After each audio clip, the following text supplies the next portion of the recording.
भाई जैसे हमने प्रेडिक्शन वीडियो में डिस्कस किया था कि भाई अगर अल नसर आज हार जाती है तो पक्का अल टॉटनम सैक्सी नसर बन जाएगी, लेकिन यहाँ पर जिस तरीके का मैच हुआ है वो तो ये बताता है कि शायद से ये अल सैक्सी रियाल नसर है। बट देखो यार, पता है अल नसर के बाद चैंपियंस लीग में कैसे एंट्री हो रही है। वो कॉलेज में नहीं होते थे जब आप बंक मारते हो तो प्रॉक्सी लगवा देते थे, तो 10-12 लोग प्रॉक्सी लगवाते थे, उसमें 3-4 तो ऐसे होते थे जिनका कोई लेना देना नहीं, बस लगे हाथ प्रॉक्सी लग गई है ना।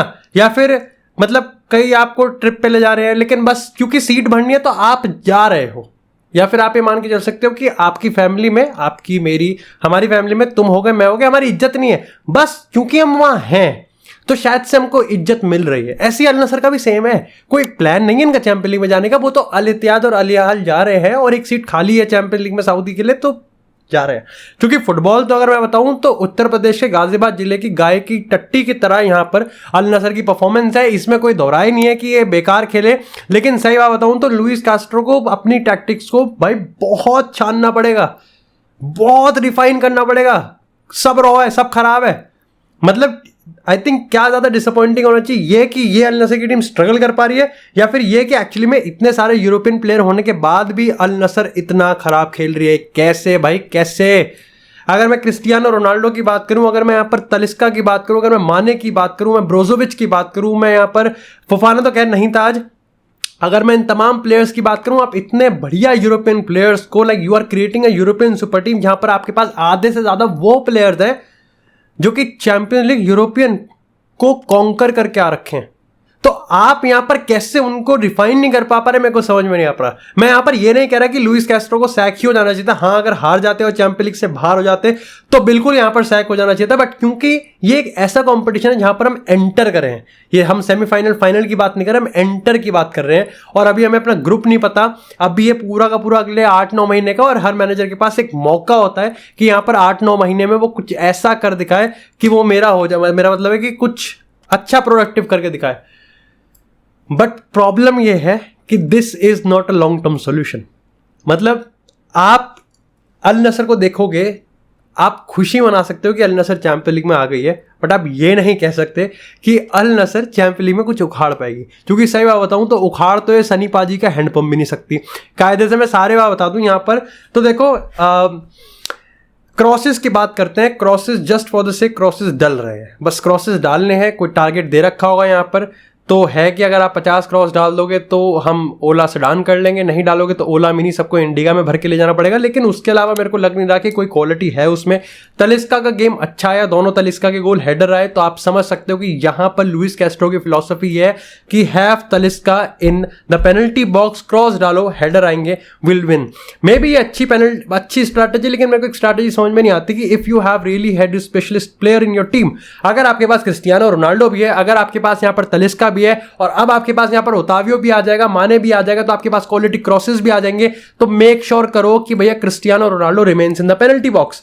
मेरे को इससे कोई दिक्कत नहीं है कि Ronaldo wants to get involved in the game, वो अपने पासिंग को क्रिस्प कर रहा है, वो यहां पर गेम में इन्वॉल्व होना चाहता है, he wants ball at his feet, वो गेम बनाना चाहता है। बट अगेन वो इस चीज को भूल जाता है कि यहां पर अगर वो पेनल्टी बॉक्स में नहीं होगा, अगर यहां पर क्रॉसेस को फिनिश करने के लिए वो पेनल्टी बॉक्स में है ही नहीं, तो उस क्रॉसेस का कोई मतलब नहीं बचा।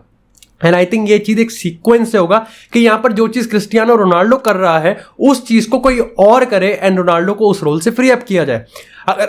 अगर मैं यहां पर सादियो माने की बात करूं, अच्छी बात है कि he is actually taking 1-on-1, वो प्लेयर को 1-on-1 में टेक करना चाहता है, लेकिन कभी कभार वो ओवरडू कर जाता है। और आई थिंक ये सारे फसाद की जड़, ये सारी फ्रस्ट्रेशन, सारी इरिटेशन, मे बी अगर यहां पर कुछ और गेम स्टेट होता तो अल नसर कुछ और तरीके से खेलती। आपका डिफेंस, इससे घटिया डिफेंस मैंने नहीं देखा। क्योंकि डिफेंस इतना खराब है तो मैं गोलकीपर पे तो क्या ही बात करूं, क्योंकि सही बताऊं तो गोलकीपर भी बहुत ही ज्यादा वीक है। गोलकीपर में ना ही कोई कमांडिंग है, गोलकीपर ना ही मेरे को कॉन्फिडेंट दिखता है, गोलकीपर मेरे को डरा डरा लगता है, गोलकीपर मेरे को ऐसा लगता है जैसे प्रो क्लब में मोहक भाई को मैंने गोलकीपर बना दिया। बट द पॉइंट इज कि आपका डिफेंस ही इतना खराब है कि आप गोलकीपर पे तो क्या ही देखोगे।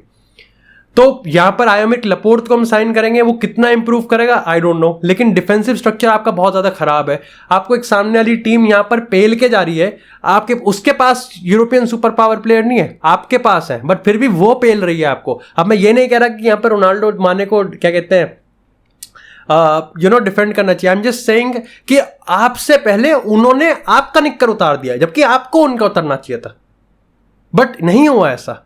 साथ ही यहां पर अब हम बात करें कि भाई किस तरीके से आगे बढ़ना है, तो अगर एएफसी चैंपियंस लीग की बात करें तो भाई यहां पर इंडिया में मेरे को लगता है 80% चांसेस हैं कि नेमार, बेंजेमा और रोनाल्डो में से एक तो आएगा ही आएगा। क्योंकि सबसे पहले तो अगर हम पॉट 1 की बात करें तो यहां पर अल इत्तेहाद और अल हिलाल दोनों है। पॉट 3 की बात करें तो यहां पर मुंबई सिटी है, और अगर पॉट 4 की बात करें तो यहां पर अल नसर भी आ गई है। तो यहां पर काफी अच्छे हैं कि किसी ना पॉट ग्रुप 1, ग्रुप 2, ग्रुप 3, 4 में से किसी एक में शायद से इसके बहुत हाई चांसेस है कि मुंबई सिटी यहां पर सऊदी के किसी भी एक क्लब के साथ मैच हो सकता है। और उसके बाद भाई डेफिनेटली यहां पर हमको एक बहुत बढ़िया चीज देखने को मिलेगी, और 24 तारीख को तो यहां पर होने वाला है। अब यहां पर प्लान की बात करते हैं कि क्यों सऊदी के क्लब्स एक डिलेमा में फंस सकते हैं। देखो, सबसे पहले तो हमको यह समझना पड़ेगा कि अल हिलाल की बात करें, अल इत्तेहाद की बात करें, अल नसर की बात करें, तीनों यहां पर ताड़म तोड़ यहां पर ब्लॉकबस्टर साइनिंग करे जा रहे हैं। ठीक है, इसमें प्रॉब्लम यह है कि एएफसी का रूल है कि भाई 5 फॉरेन प्लेयर्स हैं और एक ऐसा प्लेयर जो कि एशियन कॉन्टिनेंट का ही मेंबर हो।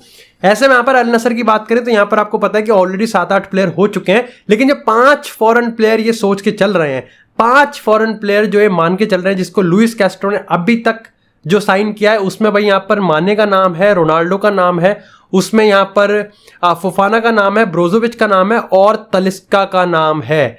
यस, कोनन शायद से जाएगा, लेकिन टेलेस आज इसलिए नहीं खेला क्योंकि उसका लिस्ट में नाम नहीं था। अब कैसे यहां पर ओतावियो और आयोमरिक लपोर्ट को यहां पर ऐड किया जाएगा, ये देखने वाली बात है। क्योंकि भाई अभी के हिसाब से तो मेरे को लगता है कि यहां पर तलिस्का इस लिस्ट से बाहर होता हुआ दिख सकता है, बट क्योंकि तलिस्का ने आज गोल मारा है और पर्टिकुलरली जैसा मैंने तुमको बताया क्या स्ट्रैटेजी हो सकती है उसके हेडर को यूज करने की, that remains to be seen. भाई ये एक बहुत बड़ी दिक्कत है। आई थिंक आयोमरिक लपोर्ट को ना इंक्लूड करना बहुत बड़ी बेवकूफी होगी, क्योंकि मतलब आयोमरिक लपोर्ट एक सबसे बड़ा रोल निभाएगा, सबसे बड़ी इंपॉर्टेंस प्लेयर है वो यहाँ पर इस टीम में। साथ ही यहाँ पर अगर हम एएफसी चैंपियंस लीग से अब थोड़ा सा हटके आगे बढ़े तो यहाँ पर कोई बहुत बड़ी अपडेट नहीं है, लेकिन छोटी छोटी कंट्रोवर्सीज और स्टोरीज हमारे पास हैं, तो उसको हम फटाफट से देख लेते हैं। सबसे पहले तुमको पता है यहाँ पर भाई स्पेन वुमेन्स वर्ल्ड कप जीत गया, तो उनको कंग्रेचुलेशन। लेकिन कंग्रेचुलेशन के साथ ही जहाँ उनके प्रेसिडेंट है रुबायल्स, ऐसी कुछ नाम है, रूबियालस आई थिंक ये नाम है भाई, उन्होंने अपनी एक महिला सपाटी यानी कि जो टीम प्लेयर है उनको होठों पे चुम्बन कर दिया सेलिब्रेशन के दौरान, और मतलब कर दिया, it was not appropriate at all. और आई थिंक यहाँ पर अब उसकी वजह से काफ़ी ज़्यादा कंट्रोवर्सी आ गई। नहीं, मैं जी नहीं ललचा रही, लार नहीं टपक रही मेरी, मैं बस ऐसे ही सोच रहा था। तुम्हारी टपकी नहीं।